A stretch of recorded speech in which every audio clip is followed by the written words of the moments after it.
Corona काल के दौरान लोगों ने वो दुख झेला जिसकी शायद कभी कल्पना भी किसी ने नहीं की थी। आलम ये था कि जिन लोगों की मृत्यु हो रही थी उनके दाह संस्कार के लिए भी कोई व्यक्ति नहीं मिल रहा था। लेकिन ऐसे समय में कुछ लोग आगे आए और उन्होंने समाज की मदद करने का बीड़ा उठाया और ऐसे ही एक व्यक्ति के से आज हम बात करने आए हैं। महावीर इनका नाम है और जैसा इनका नाम है वैसे ही इनके काम है। महावीर जी, मौजूदा समय में और जो कुछ सभी ने देखा वो बेहद भयावह था। रोज़ाना जो मौतों का आंकड़ा था वो लगातार बढ़ रहा था और ऐसे में उन व्यक्तियों की जिनकी मौत हो रही थी उनको मुखाग्नि देने के लिए भी कई ऐसे भी इंस्टेंस सामने आए कि उनकी मुखाग्नि देने के लिए भी कोई आगे नहीं आ रहा था और उस वक्त आप जैसे जो लोग थे वो आगे आए थे। तो ये कैसे आपने सोचा, कैसे बीड़ा उठाया, क्या वो हालात रहे? मैं जब एक शमशान घाट में गया था प्रहलादपुर, वहाँ पे रिलेटिव की डेथ हो गई थी। तो उस टाइम वहाँ पे मैं किसी को अपने रिलेटिव के साथ था, तो वहाँ पे देखा लोग बाग आ रहे हैं अपने रिश्तेदारों के साथ, किसी के साथ बॉडी लेके आ रहे हैं। कोई हाथ लगाने वाला नहीं, रिक्वेस्ट कर रहे हैं कि जी हमारे बॉडी को हाथ लगा दो, सिर्फ वहाँ तक चिता अंतिम वहाँ तक तो ले जाएं। कोई हाथ लगाने को नहीं, पत्नी और बेटी रिक्वेस्ट करेगी जी हाथ लगा दो। फिर मैंने उस टाइम उनकी हाथ लगाना शुरू करा, उठा के लेके गया। फिर उसके बाद ये सिलसिला चलता रहा। उस दिन मैंने पूरी 20 बॉडी को हाथ लगाया। फिर रात को सोया, अगले दिन मैंने सोचा कि एक बार जाके देखूँ कि ऐसे आप भी मिलेगा नहीं मिलेगा। फिर अगले दिन गया तो वही सेम कंडीशन, सेम वही हाल। अगले दिन भी ऐसे ही गाड़ी आ रही है, सब उठाने वाला कोई नहीं, हाथ लगाने वाला कोई नहीं। एक आदमी है, 2 आदमी है, तो 2 तो नहीं उठा सकते, 4 आदमी चाहिए उठाने के लिए। लेकिन फिर भी हम वहाँ तक लेके जाते थे, उनका संस्कार कराया। तो ये फिर आपने जब आपके साथ ऐसा इंसिडेंस हुआ, आपने देखा कि कोई भी व्यक्ति, कई ऐसे लोग हैं जिनको कोई उठाने वाला नहीं है, उनको कोई दाह संस्कार करने वाला लोग नहीं है।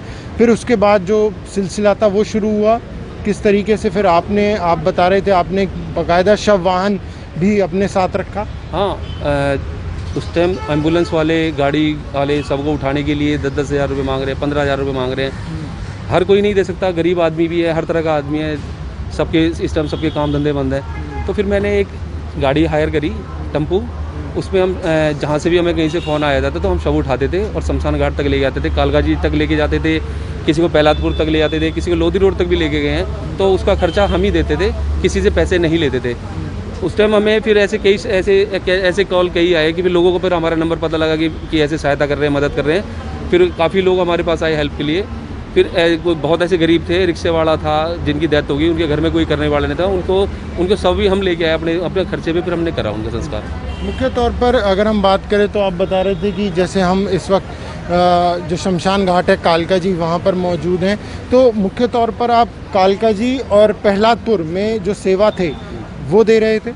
हाँ जी, मैं कालका जी शमशान घाट पे गया था, लोधी रोड पे गया था और प्रहलादपुर शमशान घाट पे ले गया था।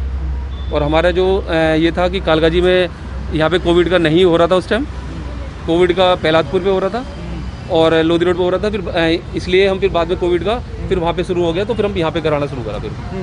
तो यहाँ पे आप बता रहे थे कि पहले कोविड के जो बॉडीज़ आ रही थी उनका दाह संस्कार शायद नहीं हो रहा था या कम संख्या में हो रही थी, व्यवस्था नहीं थी, वो भी आप लोगों ने फिर बनवाई थी। यहाँ पे ऐसा ना, कालका जी में पहले कोविड के पेशेंट नहीं ले रहे थे, कोविड की डेथ हो रही थी क्योंकि यहाँ पे बीमारी इतनी फैल गई थी, सभी डरे हुए थे।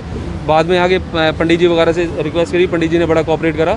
फिर उन्होंने अपनी रिस्क पे यहाँ पे कोविड का संस्कार करवाने शुरू करे।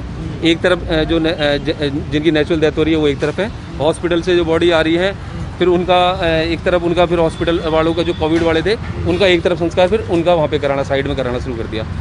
तो हमारे लिए फिर ये था कि हम जो कोविड वालों को हम लोधी रोड लेके जाते थे, हमें दूर पड़ रहा था सारा वो था, तो यहाँ पे फिर हमें यहाँ पे कराने लग गए फिर हम। तो इस पूरे कोरोना काल के दौरान ये जो अब दूसरी लहर आई थी, कितने लोगों का आप अब तक दाह संस्कार करा चुके हैं? और आप बता रहे हैं कि कईयों को कंधा देने वाला भी कोई नहीं था, तो वो क्या कुछ संख्या है आपको ध्यान? अंदाज़ा है कि जिनको अग्नि मैंने अपने हाथ से दी है वो 8 से 10 के बीच में होंगे जिनको मैंने अपने हाथ से दी है। और बाकी मैंने जो अपने हाथ से 15-15, 20-20 लोगों को डेली कंधा देते थे, कंधा कंधा उठाते थे, कंधे पे रिले गया था, तो 15 से 20 के लोग करीब थे, लोग थे। 15 से 20। हाँ, कभी 10 हो जाते थे, फिर उसके बाद कम होते चले गए, फिर 5-7 लोग हो गए थे। मैं डेली आके यहाँ पे अपनी गाड़ी लगा लेता था। यहाँ पे सिर्फ इंतजार ये करता था कि कोई भी एम्बुलेंस आई, कोई गाड़ी आई, तो ये देखता था कि यार इसको शव को उठाने वाला कोई है कि नहीं है। अगर नहीं है तो मैं भग के जाता था, उसका शव उठवाने की मैं फिर करता था। अभी क्या किस तरह की आप स्थिति देख रहे हैं? क्या पहले के मुकाबले अब जो मौत की संख्या है वो कम हुई है? हाँ हाँ, हाँ। अब पहले के मुकाबले बहुत कम है।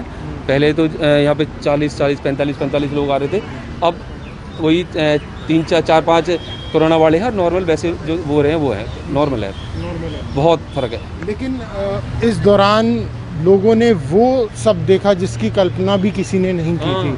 आप ऐसे उदाहरण भी पेश कर रहे थे कि अपनों ने ही साथ अपनों ने हाथ नहीं लगाया। मेरे पास फ़ोन आ रहे हैं कि ऐसे से ये किसी की डेथ हो गई है और इनको कोई संस्कार करने वाला नहीं है जी, आ जाओ। मैं उनकी बॉडी लेने जा रहा हूँ, मैं उनसे कह रहा हूँ कि यार ऐसे से आ जाओ, उनकी बॉडी के हाथ लगा दो। कह रहे जी ऐसे से हम इनकी सेवा करते थे, तो पड़ोसी हैं हमारे। बाद में पता लगी वो उनका बाप है, उनके पिता हैं, जो बच्चे साहब मना कर रहे हैं कि यार हम तो इनको जानते ही नहीं हैं। ऐसे से मिले हैं। तो अब ये आपकी जो टीम है उसमें करीब कितने साथी हैं? आप लोग कितने एक साथ मिलके जो ये कार्य हैं वो कर रहे हैं सेवा का? मेरी टीम के मेंबर जो हमारी टीम पूरी 100 लोगों की टीम है हमारी। 100 लोगों की टीम है, और जिनमें से हमने आधे बच्चे जो हैं वो राशन, सब कम उम्र के बच्चे हैं, कोई ज़्यादा नहीं है, सबसे बड़ा मैं ही होऊंगा। बाकी सब जो है हमारी टीम के कोई राशन बांट रहा है, कोई किसी ज़रूरतमंद के लिए कहीं कुछ किसी की ऑक्सीजन की ज़रूरत है तो ऑक्सीजन सिलेंडर की लाइन में लगा हुआ है, किसी को हॉस्पिटल में एडमिट नहीं मिल रहा तो वो हॉस्पिटलों की लाइन में वहाँ पर उनकी मदद कर रहा है। और जो बाकी जो शव उठाने के लिए जो शमशान घाट में जो कर रखा था वो मेरे साथ 5 से 7 लड़के रहते थे। कभी कोई हर बार हम अपनी टीम में से ले लेते थे जो हमारी हेल्प करते थे। एक सवाल मैं आपसे करना चाहूँगा, क्योंकि इस बार जो डर था, खौफ था, वो बहुत अधिक था, और वो इसलिए भी था क्योंकि मौत बहुत बड़ी संख्या में हो रही थी।